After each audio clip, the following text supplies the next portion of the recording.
Hey guys, my name is Latour and I'm with Advocates of Heaven. This video is part of the Kingdom Soulmates One Flesh Revelation playlist. It's part of the series.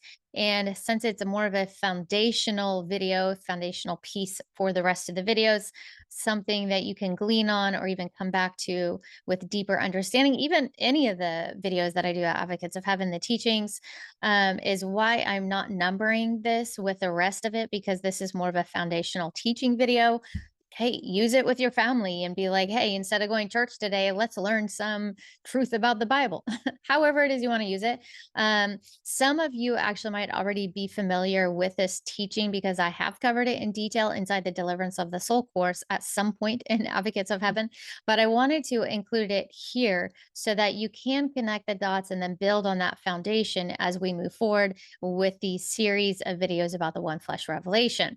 So what I want to start with is this, that Hebrew words are made up of a combination of letters. They are literally living letters, but they're also called pictographs. Each letter carries a meaning and also tells a story. So when they do come together, a single word can unfold like an entire book. A single word, one word can be like an entire book because of the meanings of each of those living letters, each of those pictographs. They also represent numbers, though I won't go into that today. That's a whole nother teaching. So even what I'm sharing here on this video is just a sliver or a jot or a tittle, as the Hebrews would say. This quick foundation is simply just to give you a context for what I am teaching and for what we will be exploring about the creation of the heavens and the earth, and including humanity. That's why this video is very important for you to go back to. So the Hebrew letters are known as pictographs, as I already explained, because each one is a picture. In this video, we're going to look at some of the most interpreted words in the opening of Genesis. This is what got me going in this whole direction. So the reason I needed to teach this is because what's actually being said in Genesis in the Bible, or even painted through these pictures, gives us a deeper understanding of God himself. And that's very important because we are in his image, right?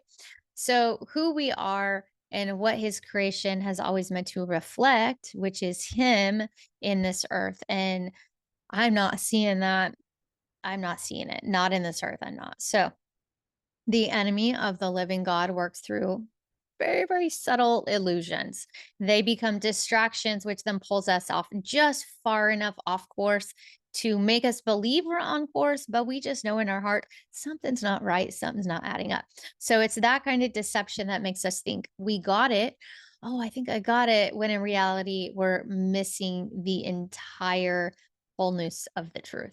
And when that happens, we end up receiving the wrong tree, the wrong garden, wrong revelation, and we go down a pathway of not bringing heaven to earth, which is what, like, that's what we're supposed to be doing. Jesus said that, right? So let's go ahead and begin with the word beginning. And by the way, please, this is a disclaimer. Besides the fact that, yes, all of my teachings reflect my understanding right now as I see it, and they could change. But when I'm talking about this Hebrew, I'm looking at the actual words and I'm giving you what I believe to be true in Hebrew through translations. One of the things I do want to say, though, as I read these to you and as I share these with you, I don't know how to speak Hebrew. In my heart, I do. I am a living reflection of that, but I don't know how to pronounce it. So if I say a word incorrectly, it is not to offend anybody that knows Hebrew. Please forgive me. Please forgive me. That is not my intention.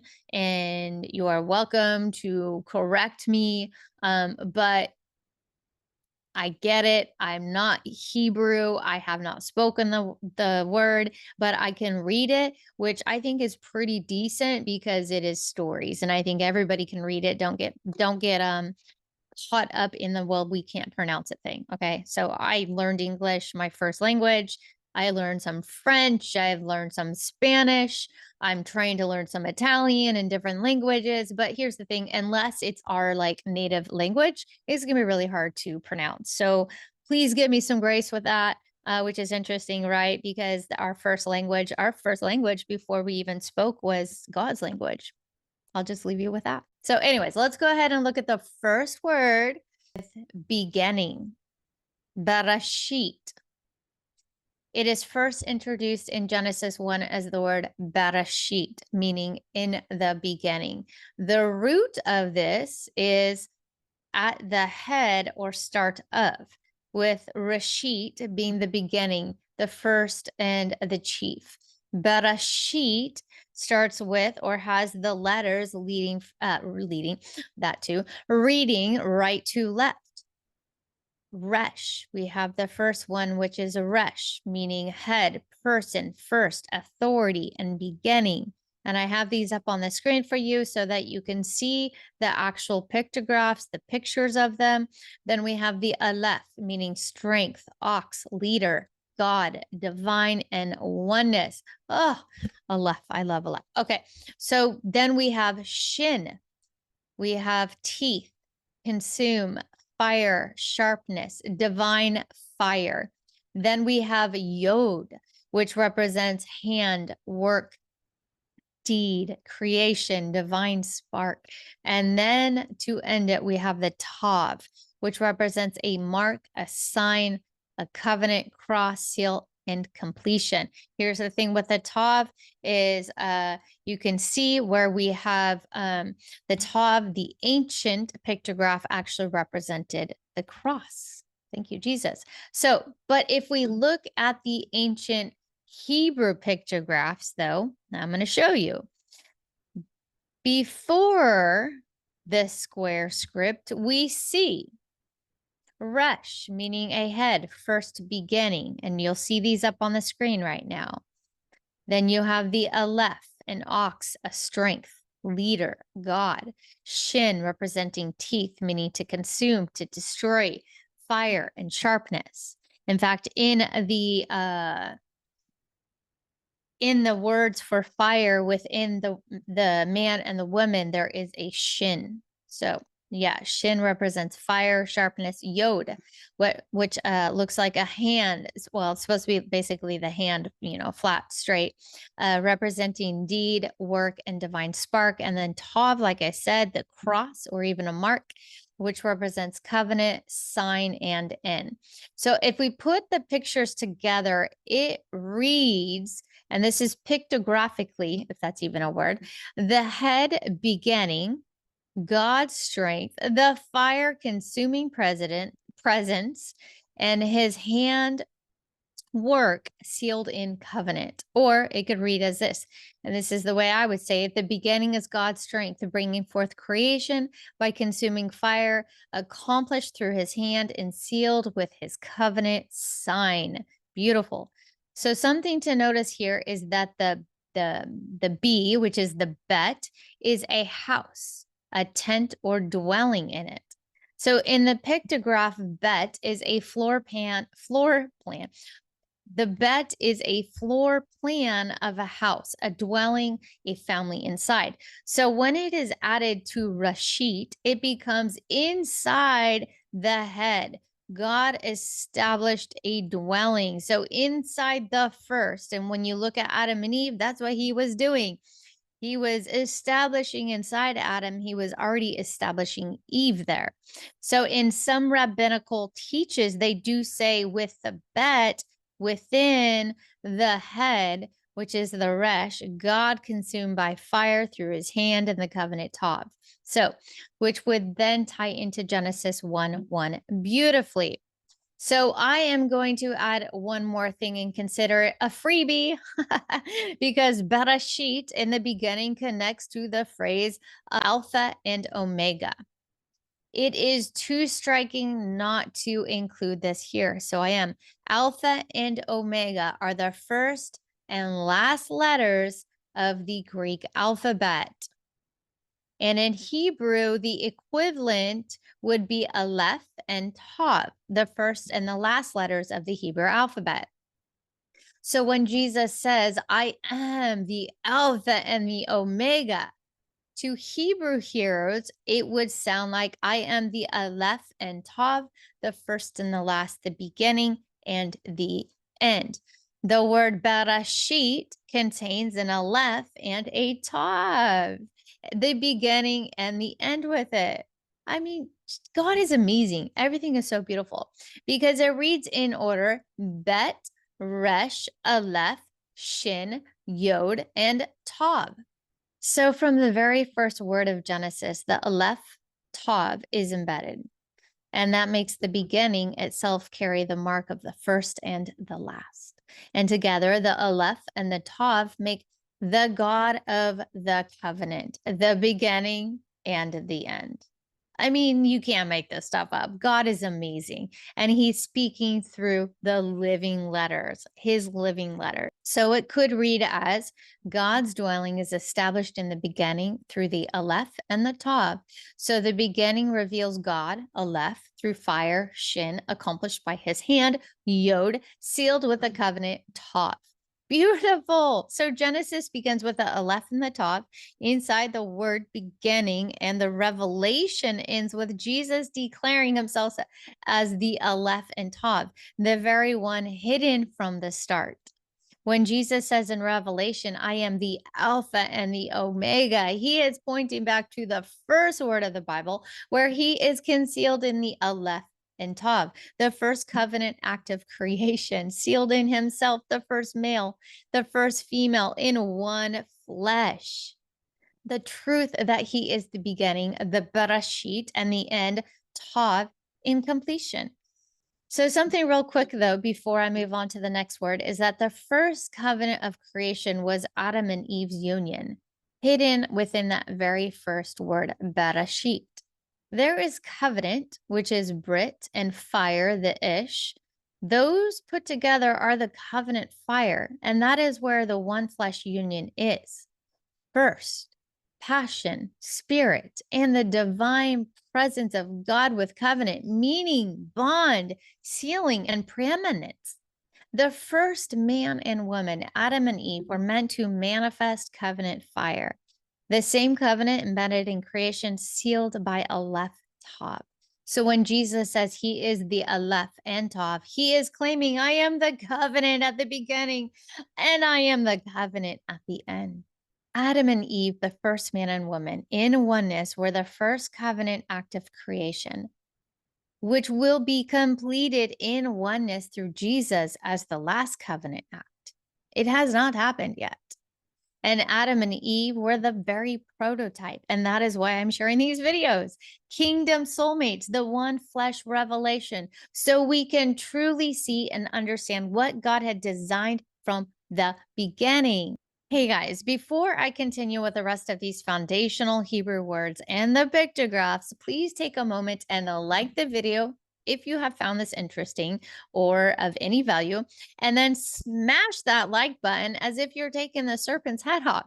And if you found it to be mind rattling, go ahead and subscribe. Hit that subscribe button, hit that notification bell. So when I do more of these teachings, it's going to pop up in your feed, or maybe you get an email. I'm not sure how that whole works, how Google works, but if you think that this could be helpful for someone else, please share it.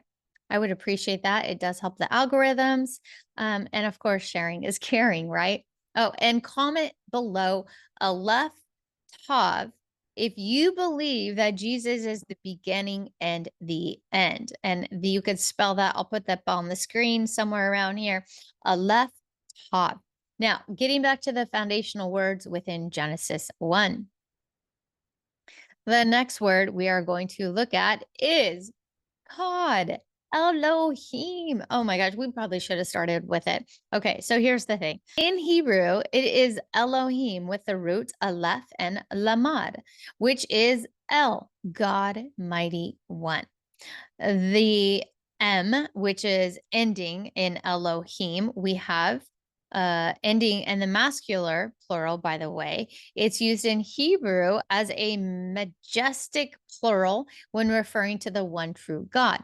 So Elohim, the mighty one, or the mighty one, supreme authority and creator.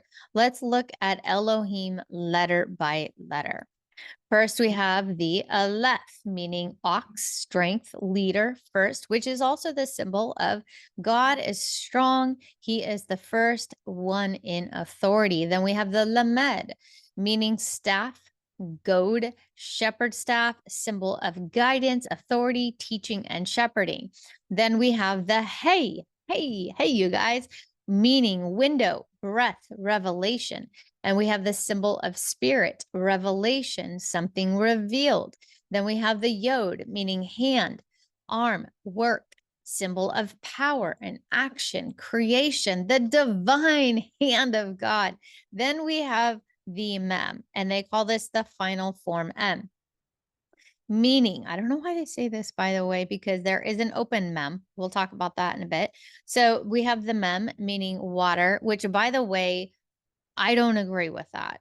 That is some translations, but when you look at the ancient mem, it looks like waves, and I believe this has to do with energy. So also could mean chaos, nations, and then the symbol is depth, hidden, flowing, energy, life, or destruction.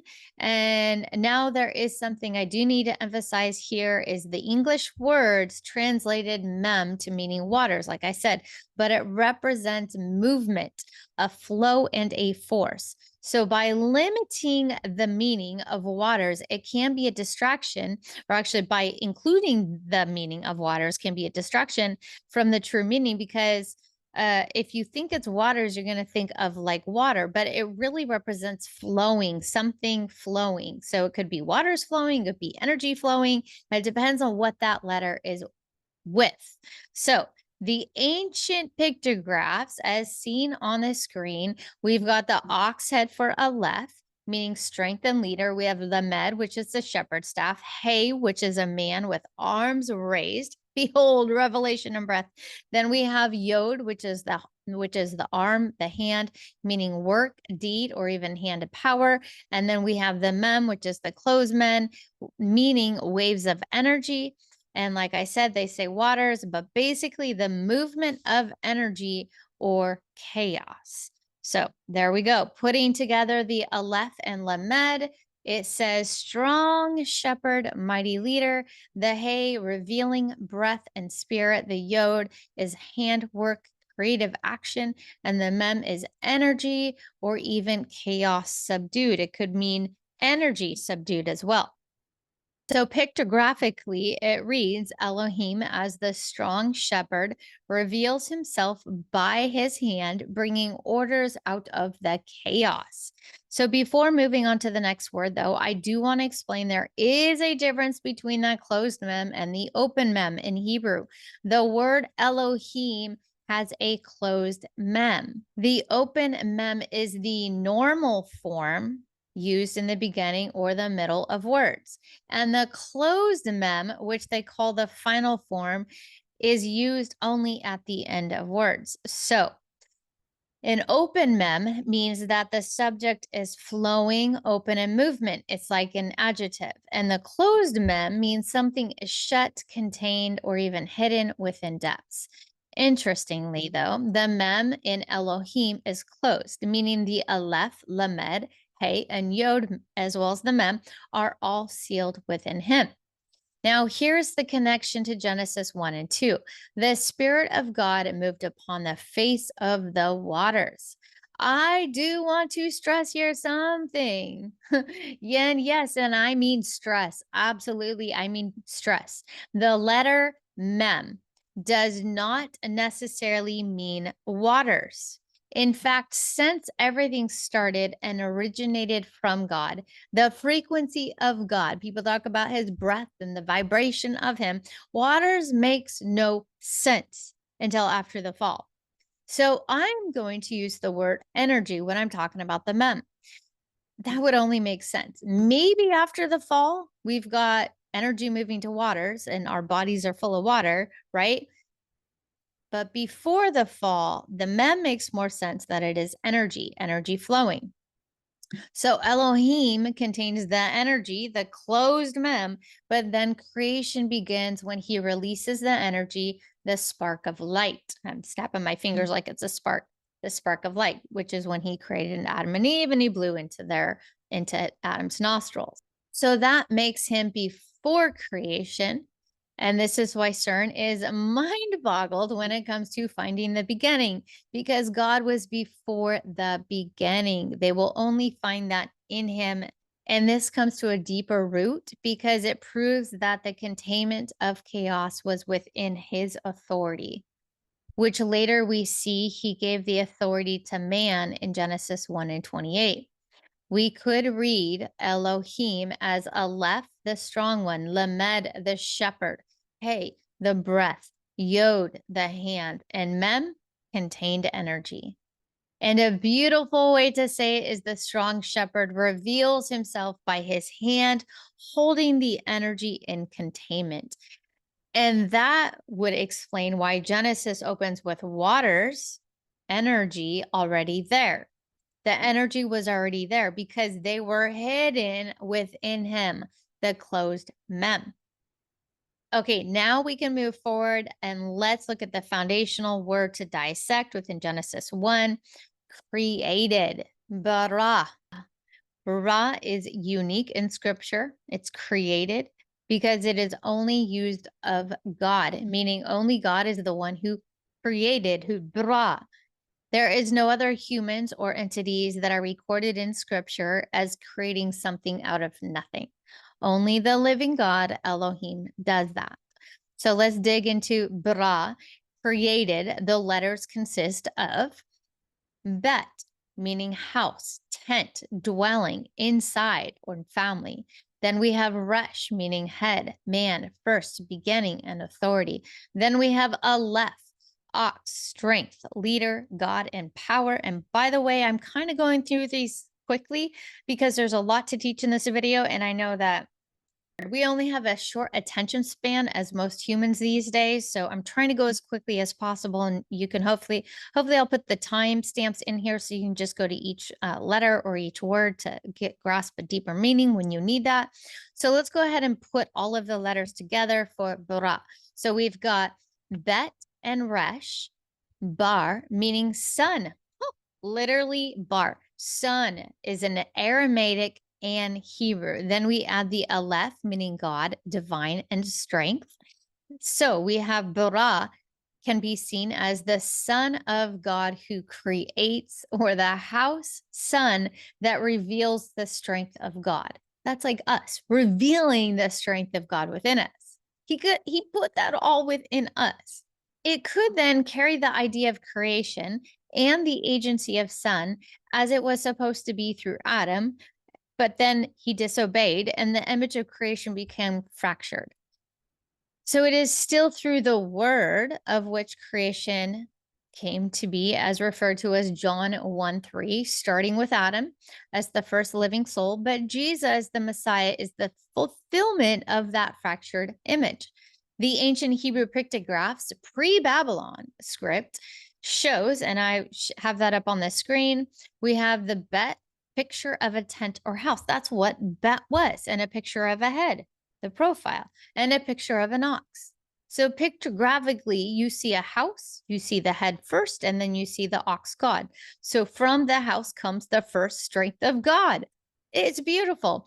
Or you could read it as the head, the son of the house reveals the strong one, God.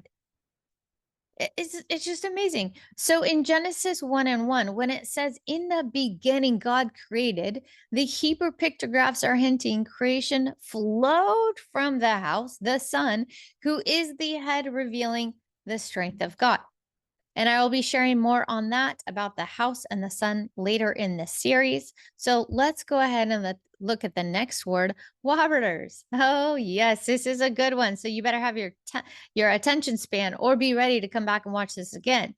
So we have waters. And in Hebrew, they call it Mayim, waters. We got the Mem, Yod, and Mem. But like I said previously in my other videos, it's not waters, as in lakes, oceans, and rivers. The pictograph represents the flow or movement of energy.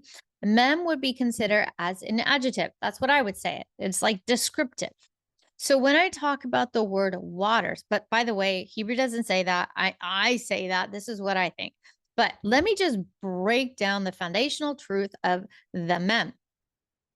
When I talk about the word waters in Genesis 1, I'm going to replace it with energy. Like I said, energy is a plural form, treated as dual, hinting twofold forms of energy, above and below, heavenly and earthly. So, yes, there is frequency or energy in heaven, and then a much lower frequency in the earth. And I'll explain that in more depth when I teach about the formation of Adam from the dust of the ground. I think that's in the third video of the series. So, breaking down the letters and the linguistic meanings of waters, but really the energy, we're going to break this down. Mem.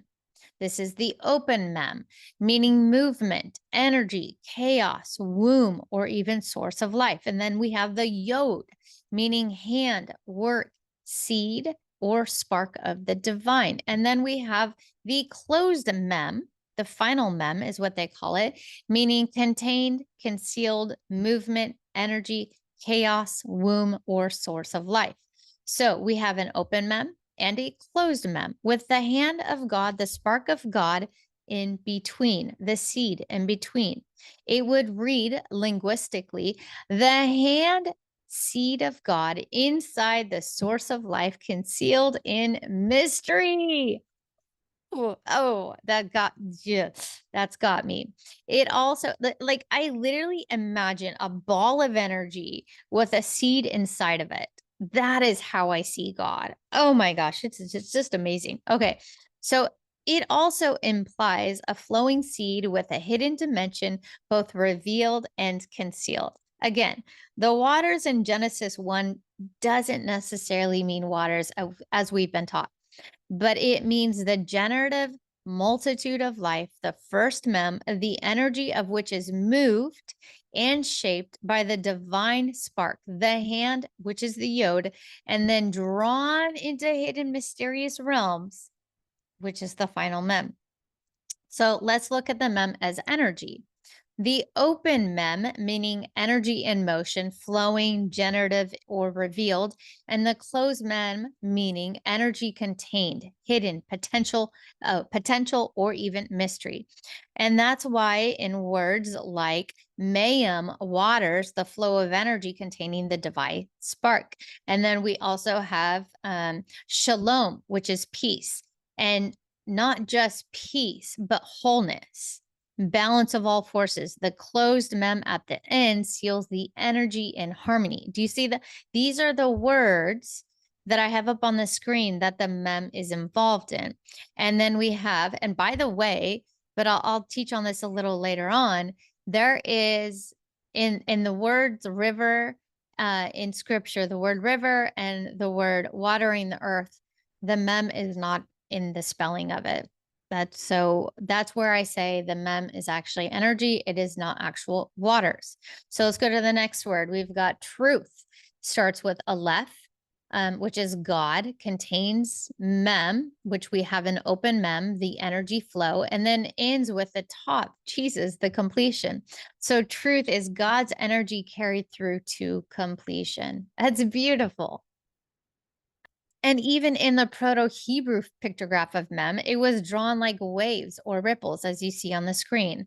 Waves are both water and energy, and if you think of it quantumly or frequency, vibration and resonance are waves. So in the ancient mind, Mem is the sign of a moving force, whether water, nations, or even invisible power.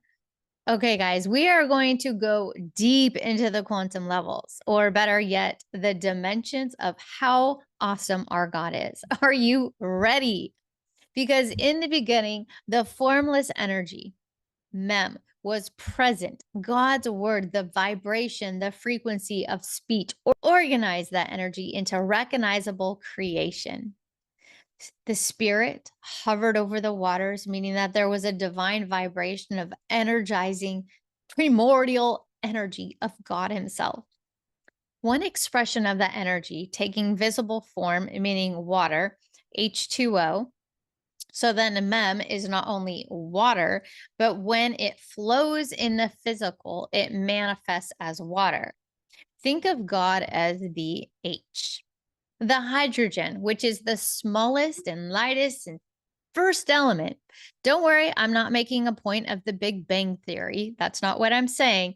In fact, I'm proving them wrong. So listen up. You might want to share this with one of your scientific friends or gurus. Hydrogen is the building block of the universe.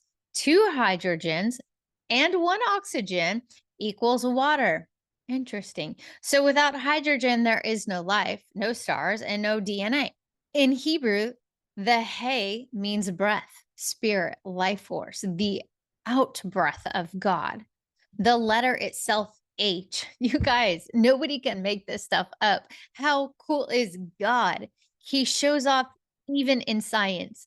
God breathing out of hay is like God releasing the hydrogen principle into creation. Now, let's look at Genesis with a more modern science lens. Now, this is what makes me go, okay, they took Scientology because they took everything that God is and God created, and then they formed a religion out of it, boxing him in and leaving Jesus as the Messiah out. So messed up. So let's look at this with a scientific lens. Mem, meaning energy, waters, a flow, frequency, chaos.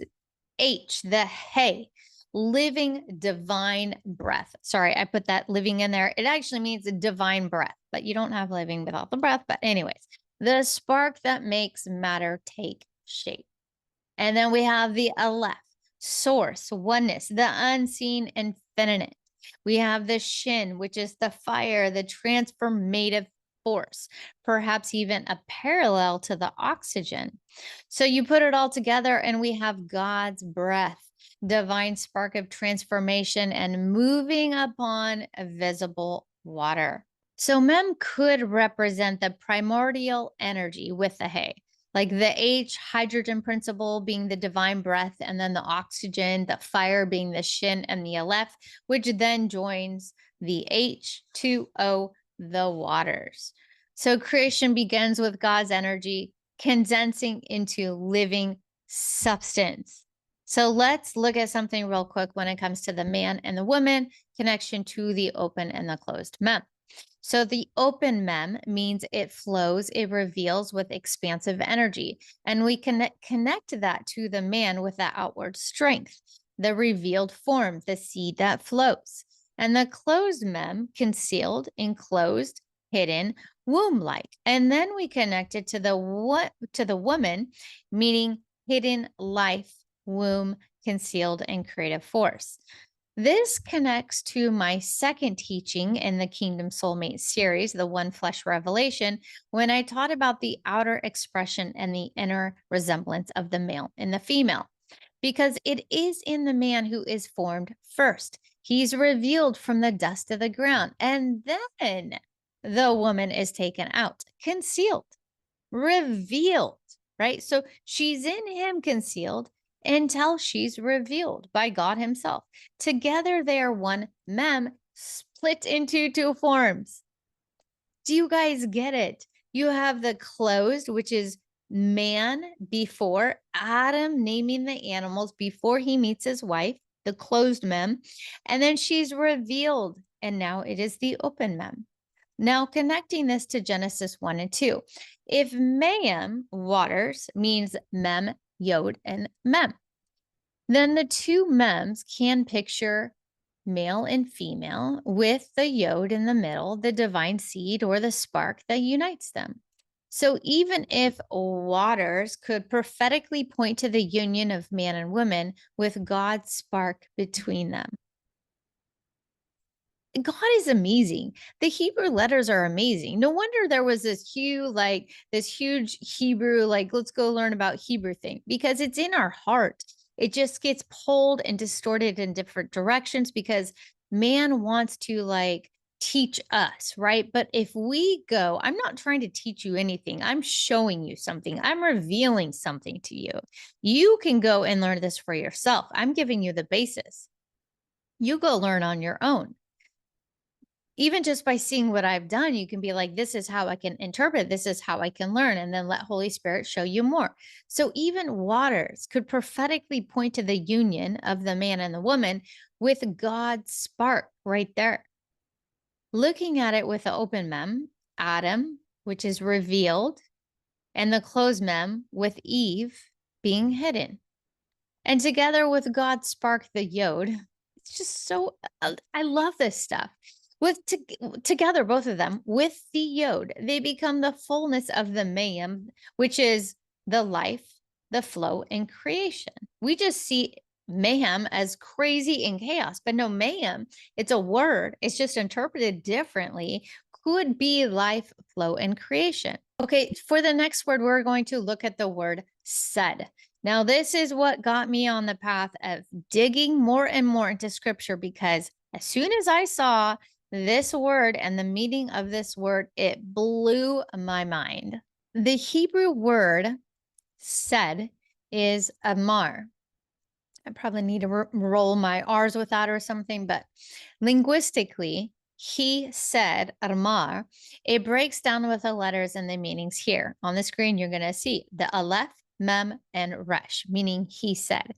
By the way, we are looking at Amar, said, as a thought form, because the spoken word is later reflected in Genesis. So we have the letters Aleph, Mem, and Resh. Aleph is a source, power, divine energy, and the unseen origin. We have Mem, which is waters, flow, hidden depths, womb, frequency. Next, we have Resh, representing the head, mind, first, the seat of thought and authority. So together, said actually means the source that flows into the head, the mind. Do you get that? The source flows into the head, the mind. This is describing forming a thought. Not only are you forming a thought in your heart, you are forming a thought in your mind. Energy becoming intention. Do you understand what that means? Said does not mean spoken out loud. It is a thought within the heart or within the mind. So pictographs, these are the ancient pictographs, which is Aleph, ox head. That's what it looks like. Strength, leader, and source. Then we have Mem, which represents water and waves. The flowing, which I don't believe it's waters, but this is what it says. Flowing, hidden, depth, and womb. This is the flowing of energy. Resh, which represents the head. And you see that here. Mind, beginning, and authority. So pictographically, the strong source flows as hidden energy, frequency into the head. That's literally a picture of energy moving from the infinite into human divine thought. So when you are reading Genesis and you see God said, you need to remember that he was thinking in his heart, or in reality, moving energy within his heart. And we can't really unpack the word said without showing you the actual spoken word. So let's look at the word called. This is when God spoke something. This is when Adam called and named the animals. So let's go ahead and look at this word called. So the word called in Hebrew, the word is Qara.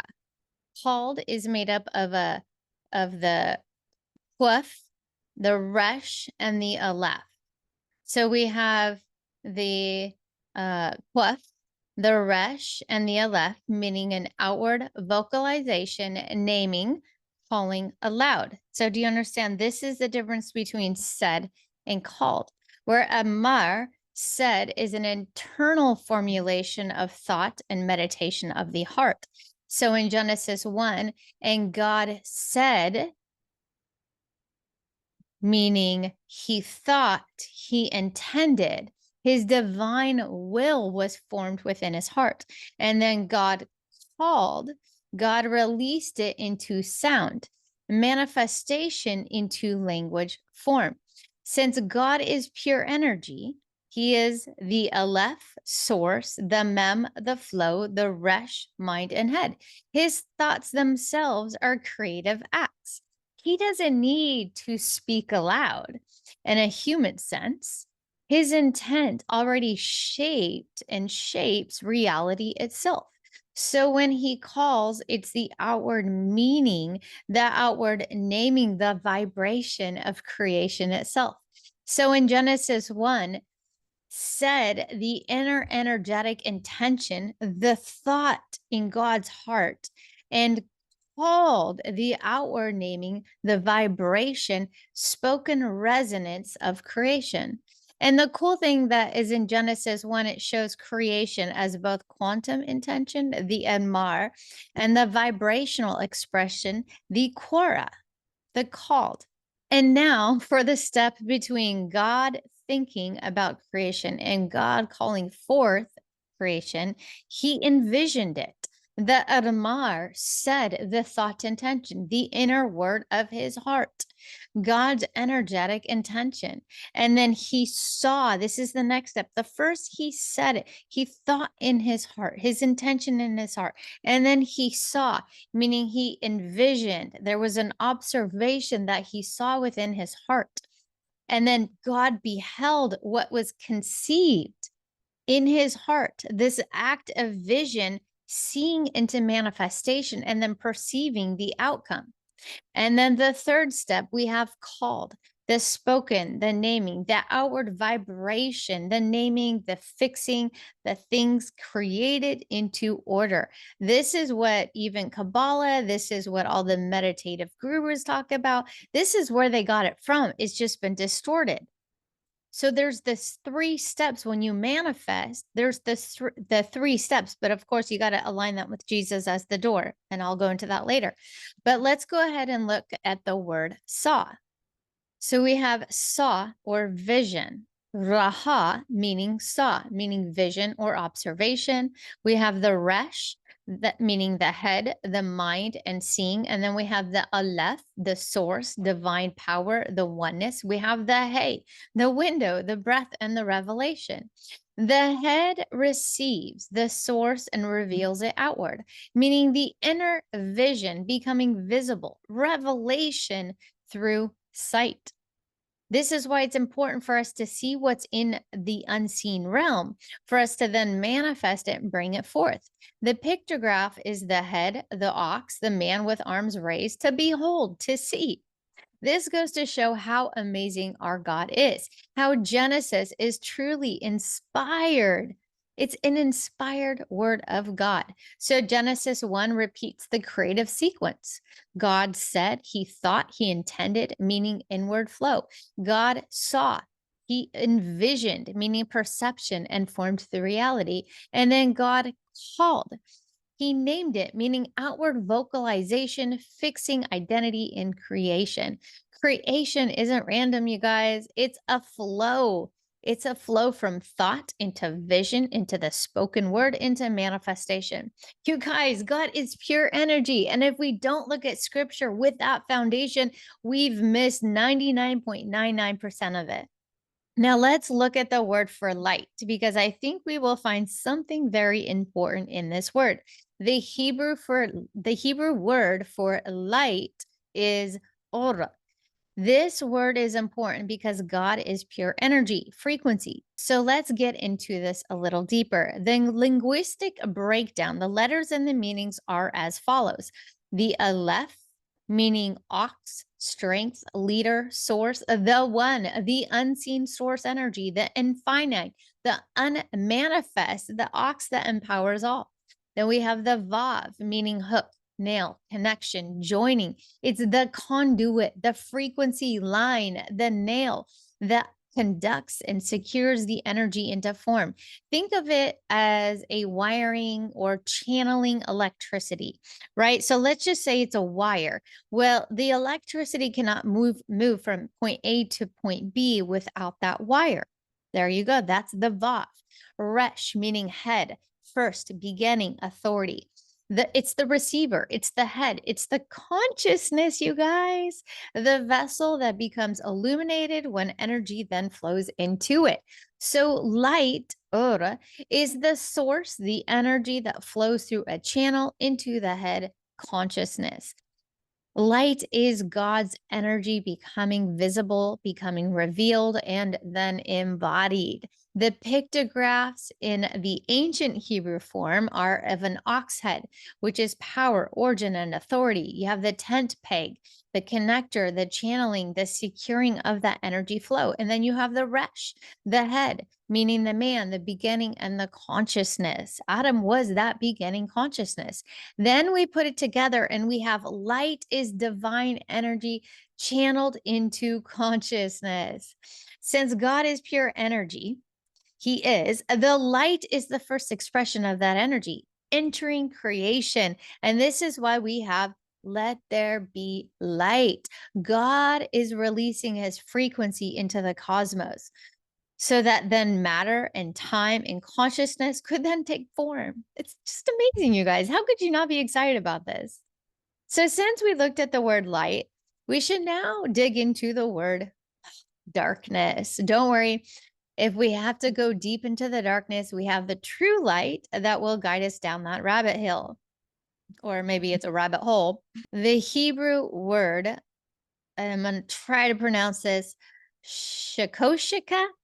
I don't even think, I'm not even going to say that. So it's translated into darkness. So we've got the Hebrew word, which is on the screen, and which means darkness. Okay. So let's go ahead and look at these Hebrew letters.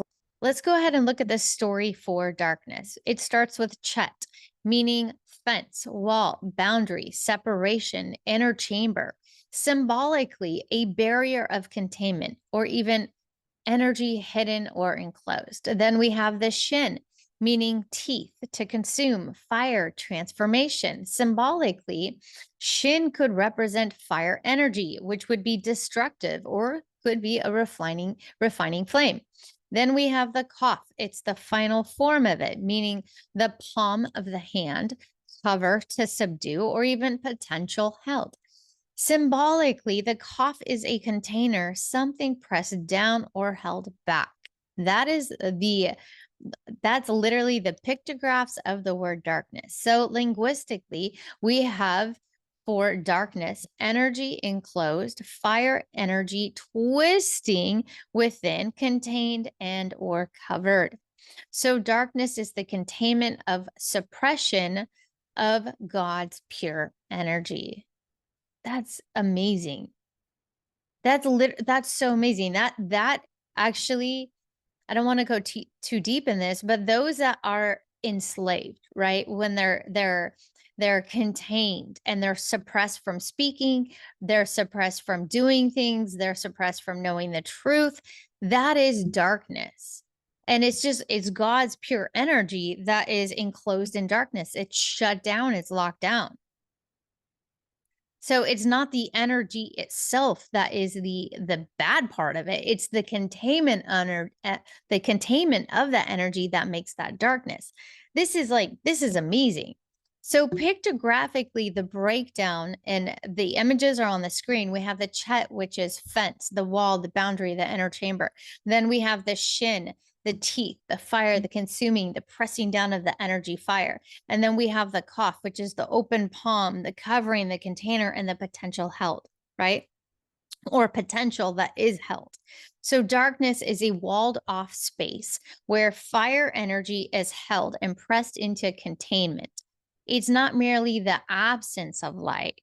It's the concealment of God's energetic essence, which then leads me, if you have been watching any of my videos about soul deliverance, it goes to show that when our soul fragments and it's walled off and there's walls of disassociation that shuts down that trauma. So we don't remember that trauma. We don't remember it properly, or we just have no remembrance of it. Those soul fragments are in darkness. They have the energy of God. They have the essence of God, but they are contained, waiting to break free. Wow. This teaching in itself is teaching me something. So let's look at the word firmament.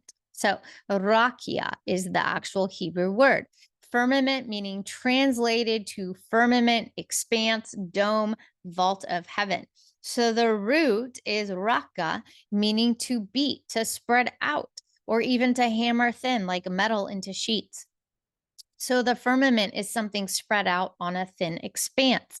Breaking those letters down, we have the Resh, meaning head, leader, beginning, source of thought.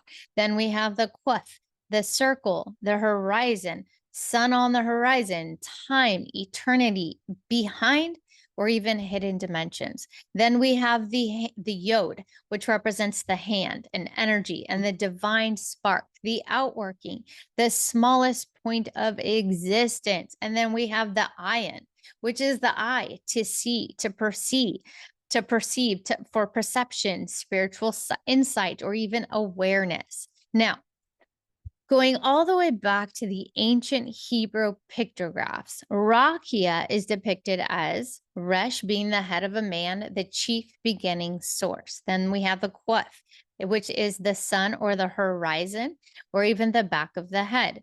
Then which is also cycle, boundary, which that is with beyond. Then we have the Yod, which is the arm and the hand, work, energy, force of action. I love the Yod. Ayin, the eye, to see, to know, the consciousness, the awareness. Here is the best part, you guys. When we put it together, Rakia means the source establishes a boundary where divine energy opens perception. Boom. It could also mean the head, which is the source, stretches out on a horizon where the hand of God, the energy, awakens vision. So let's look at this knowing that God is pure energy. The firmament is an energetic field stretched out like a thin layer, not a physical dome, but an energetic expanse. The resh, the source, shows it begins in God. The Quf, the horizon, is the boundary. It's the boundary layer between the realms, the heaven, the earth, the seen and the unseen. Yod, the hand of energy that places divine frequency imprint into existence. The Ayin, which is the eye, the awareness, means the firmament, is where consciousness perceives heaven and earth as it's distinct, right? But it's yet to be connected. Oh, it's so beautiful. So we could say the firmament in Genesis 1 is not only a sky dome, but an energetic veil stretched out by God, a quantum boundary layer where divine energy meets human perception, separating but also linking the consciousness of heaven and earth. You all know that I like to take things to a quantum level. So let's level up here just another level and connect how the firmament could be plasma, the fourth state of matter, beyond solid, liquid, or even gas. It's highly energized, electrically charged particles glowing with light. In Hebrew, the rakia is something spread out or even hammered thin. So plasma is also spread out. It's like a luminous veil that we see with the auras or lightning or even solar plasma. It has an energetic like field, a stretched out dome. Does this ring a bell? Of charged light, spreading the energy, the frequency above from the frequency below. And notice how I avoided waters, because I don't think waters is what it is saying. It is energy. So it's a cosmic separator and a connector. Plasma behaves like a medium between the realms. It transmits energy, it carries frequency, and it glows with awareness of the energy flowing through it. So plasma could actually be the energetic substance, the veil, the firmament itself. Consciousness is the perception, which is the awareness, the ayin, that the firmament makes possible, the bridge of seeing between heaven and earth. This makes sense, right? The consciousness is what gives us the ability to be able to see between heaven and earth. Seeing through the lens of God as pure energy, the source, the firmament, the plasma field, is stretched out with energetic layers that carries and transmits divine energy. So consciousness is the eye that perceives the light and sees it in meaning. So the firmament could very well be pictured as a plasma field stretched across creation, a very thin veil charged with divine energy, the God frequency, the God particles. And consciousness is not the plasma itself, but it's the awareness that awakened it, which is the eye, that perceives the separation and the connection of both heaven and earth. And you can watch my video about light versus darkness to see how I break that down and the possibility that plasma plays a role of our individual perception, our consciousness, and how it is affecting the firmament. It will be in the playlist for Kingdom Soulmates One Flesh Revelation. If it's not there yet, it's because it has not been uploaded yet. But just keep checking back because it will be there. There are a lot of words that we will look at throughout this teaching. We still have more, but in the near future, I will actually bring more as we dig deeper into the Hebrew, as we dig deeper into the kingdom soulmates, the one flesh revelation. So let's go ahead and look at the greater and the lesser lights. Looking at the greater and lesser lights in Genesis 1 and 16, it says, "And God made two great lights, the greater light to rule the day and the lesser light to rule the night." In Hebrew, we are going to look at the first one, the light, the luminary, the root, ora, which is the light, illumination, or consciousness. Get that? Do you get that? The light is the consciousness. This is why the more and more time you spend with Jesus, the truth, the more and more lighter and brighter you will become. So we have the mem, you guys. The prefix of this is the open mem, the container, flowing energy, and womb. I don't know where waters comes in on that. I'm just going to stop talking about the water. So the open mem containing flowing of energy and the womb. So maror literally means a vessel, a container of light. That is light, an energetic field holding illumination. Which do you see the difference between darkness and light? Is we have the open, it's not containing, it's not like shutting it down with a suppression. This light it's an open, it's a revealing of the light. So let's go ahead and look at the Hebrew letters. So we have the mem, like I said, the open mem, meaning they say waters, but like I said, it's not waters. It's flow, it's energy, plasma, or the womb. Then we have the Aleph, meaning source, oneness, divine breath, or infinite energy. Then we have the Vav, which is the connection, the joining of heaven to earth, the hook, the Jesus. Then we have a Resh, head, beginning, and consciousness. Together, Maror, which is the light, a flowing container that receives the infinite source, connects realms, and radiates consciousness. This matches perfectly with plasma, you guys, as the physical manifestation of light as energy, and the soul, the spirit, as the metaphysical radiation of God's consciousness. God's just amazing. So the ancient Hebrew pictographs, as I have on the screen, are the mem, the waves of water or energy. Like I said, I think it's energy, plasma, flow, energetic field. Then we have the Aleph, which is ox head, the source, the strength, and God's pure energy. Then we have the Vav, which is the tent peg, connection, tethering heaven to earth. And then we have the Resh, the human head, the consciousness, the rulership.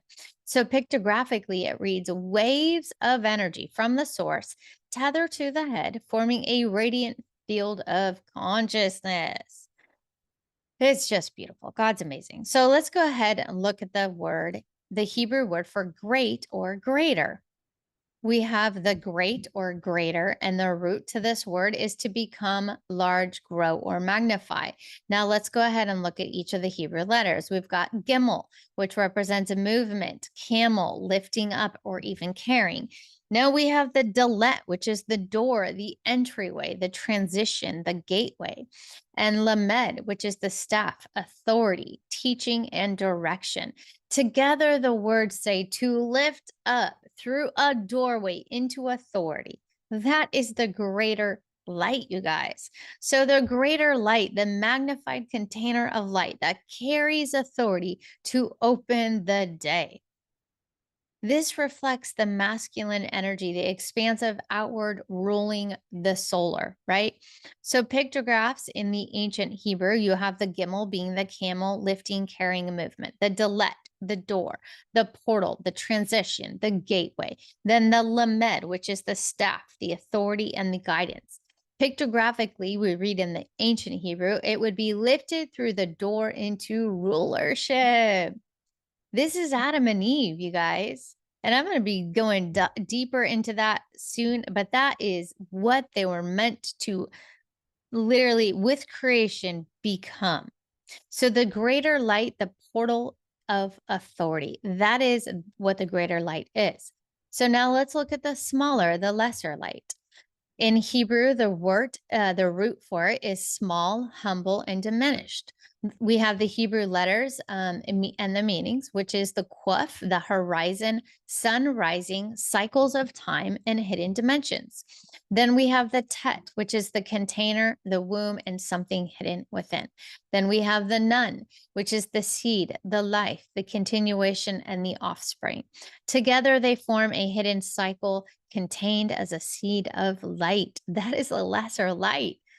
Oh my gosh, that sounds like Eve. So the lesser light, the hidden vessel of light that carries the mystery of life and cycles. This reflects the feminine energy, the inward, cyclical, seed-bearing lunar energy. And then in the ancient Hebrew pictographs, we have the sun at horizon, the basket, the womb, and the noon, which is the sprouting seed, continuation of fruitfulness. Pictographically, the hidden cycle in the womb, bringing forth seed, the lesser light, the concealed womb of renewal. So here's the quantum connection of the greater light. The greater light is an outward plasma burst, meaning the solar flares, the electromagnetic fields. The greater light is the spirit, the expansive, authoritative, fiery, and masculine. The greater light is the consciousness of God expressed in an illumination and ruling state. And then we have the lesser light, the moon, which is reflective plasma, that glow, the borrowed light, the rhythmic pool of the tides. Then we have the soul, the reflective, cyclical, nurturing femininity, and the subconscious and the unconscious, the cycles of life and death, seeding and bearing mystery. So together, the male and female are the two containers of the same light. The sun being spirit, the outward rulership. And then we have the moon, which is the soul, the inward cycles, the reflection. Plasma, the energetic bridge between physical and metaphysical, the visible firmament of divine consciousness. So the Hebrew reveals that the two lights are not just two light bodies, but it's two energetic containers. One expansive, like spirit, which is the masculine. One is reflective, the soul feminine, but both are flowing from God's infinite plasma-like consciousness. Okay, let's go to the very foundations of creation and let's look at the Hebrew word for Eretz, which is earth. And here's the linguistic breakdown for earth and Eretz. We have Aleph, which is the ox, the strength, the source of unseen energy. We have the Resh, which is the head, the beginning, the first in authority. And then we have the Sad, the Sade in final form, representing a man on a side, a trail representing righteousness, harvest, or something laid down or rooted. So linguistically, Eretz, which is the earth, would mean the source establishes the head foundation and lays down the earth as ordered foundation of creation. So pictographically, the source, which is the Aleph, the head, the foundation, which is the Resh, and the anchor laid down, the Sad. Now let's dive into the next word, ground. Adamah.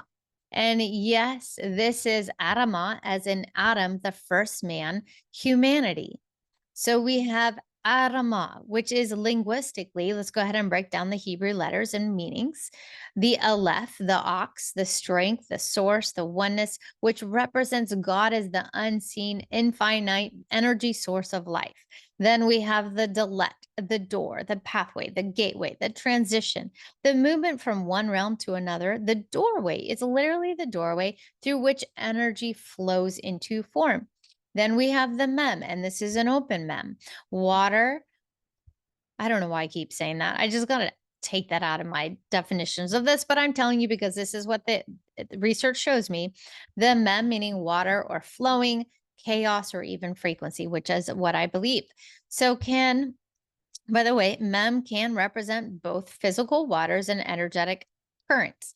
When we're talking about pre-fall, we're talking about energy. When we're talking about post-fall, I believe it turns to water. So pre-fall, energy, plasma, waves, consciousness. Got that? And then we have the hay, the breath, the revelation, the divine spark, the outbreath of God, making hidden things manifest into creation. So Adamah can be translated to the source that opens a doorway into flowing energy, revealed as the ground, the manifested plane where spirit energy then takes physical form. And the original pictographs breaking down is the ox head, the tent door, the waves, meaning energy, not the water waves, and a man with arms raised. Now, by the way, I want to add something as I just had this revelation as I was speaking about this. Nobody saw waves, as in water waves, until there was a flood on the earth. So how would they say waters was in the first day of creation? Make that make sense. So if the first time people saw water or rain, which would have been also waves, because you would have had a lot of water. So if that was the first time when there was a flood on the earth, then how was that back on day one? Make that make sense. Okay, let's get back to that. So Adamah, ground, can be translated to the source that opens a doorway into flowing energy, revealed as the ground, the manifested plane where spirit energy takes physical form. Now, this is something you have to understand.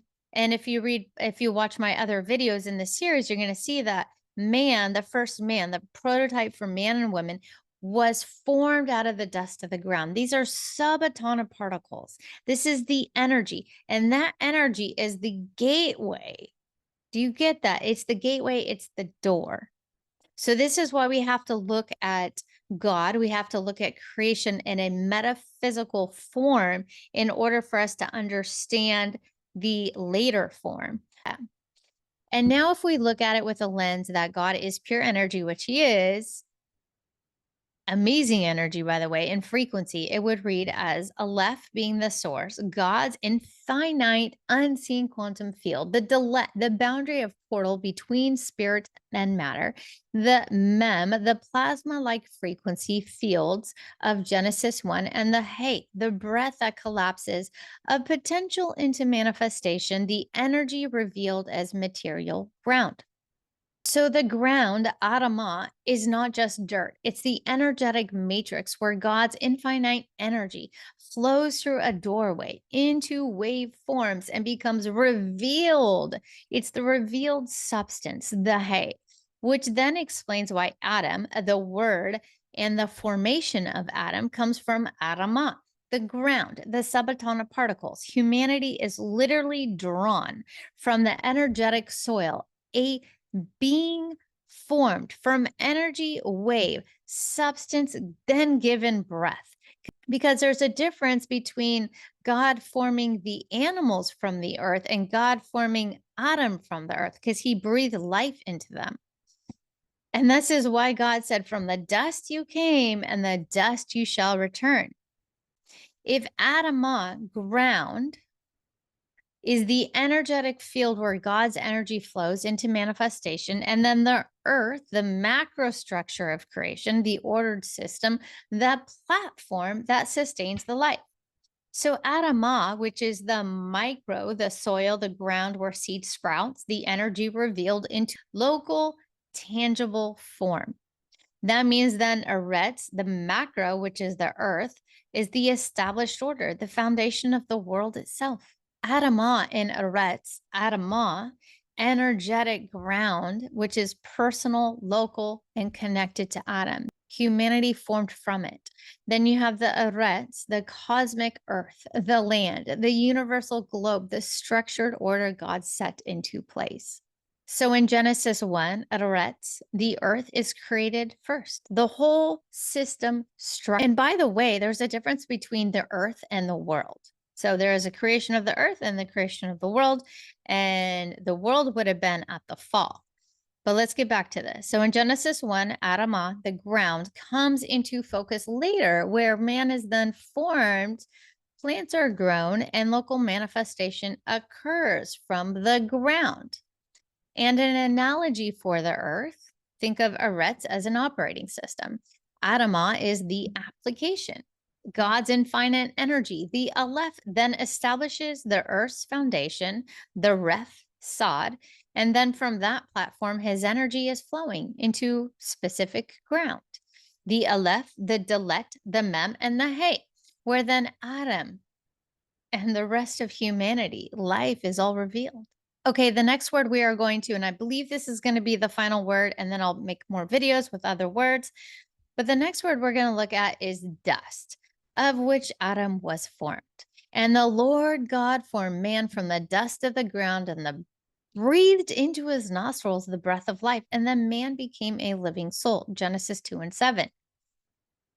Linguistically, let's go ahead and break down these words or the letters in the word for dust. We have the ayin, meaning an eye, to see, to perceive, awareness. It could also represent springs and wells, a depth of perception. Then we have the pei, which represents mouth, breath, speech, and expression. Then we have the resh, which is the head, the beginning, the authority, that which then leads. So linguistically, it reads as afar, meaning dust.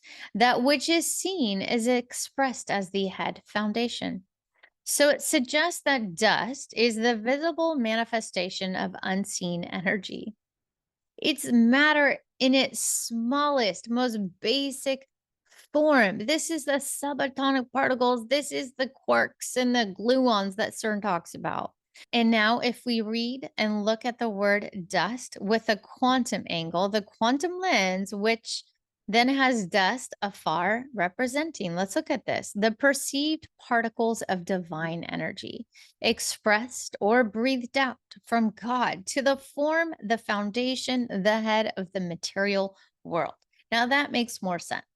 So dust is the energy condensed into matter, the smallest visible unit of earth stuff, a kind of energetic residual of creation. And it's why humanity, formed from the dust, is both fragile and yet energetically alive, especially once God breathes into it. Dust by itself is just an inert potential. When God's breath and the ruach enters it, it then becomes a living soul. Adamah, ground, the field, the matrix where energy flows into form. And then afar, the dust of the ground, the particles of that form, the fine energetic residual that can then be shaped by the thought. So the ground then equals the canvas, and the dust would be the paint particles. So when God says, for dust you are, and dust you will return in Genesis 3:19, it's not just about mortality. It's a reminder. We are condensed energy particles, the afar, formed from the ground, the Adamah, and then we're animated only by God's breath. Without his spirit, the dust then disperses back into the energetic field. And then that's where we see a lot of witchcraft. But that's for another time. You can watch my other videos to see that. I know this was a lot, but this, like I said, is just a foundational video. You can go back and watch it anytime. And when you want to look at a particular word, like I said, I'm going to have it down below, and then I'll put timestamps in the description so you can just jump to each word to see how I got to that. And if you want more of these, you guys, if you want me to break down more of these, and eventually I'll go into Greek as well. Hebrew's a little bit more fun because of the whole storytelling of it. But if you want more of them, please comment down below and tell me what it is you want me to break down. Give me a, just give me one verse. That's all it is, one verse, or give me one word that you want me to break down. And let me know in the comments too if you like this. Is this something interesting? Is it fun? It's fun to me, but is it fun for you to watch? Let me know. I love you all. Don't forget to like the video if you found it interesting. Comment, like I said. Subscribe if you're not already subscribed. Hit that notification bell because I will probably be doing some lives to answer some questions that you guys have. And if you haven't watched any of the videos in the series for the one flesh revelation, then go check that out. It's in the playlist called Kingdom Soulmates One Flesh Revelation. And I pray that you will have the revelation that I do when I read scripture, that you will see the words in the dimensional aspect of what God really intended from the beginning. And that's who he is. God bless you all. I love you. See you on the next video.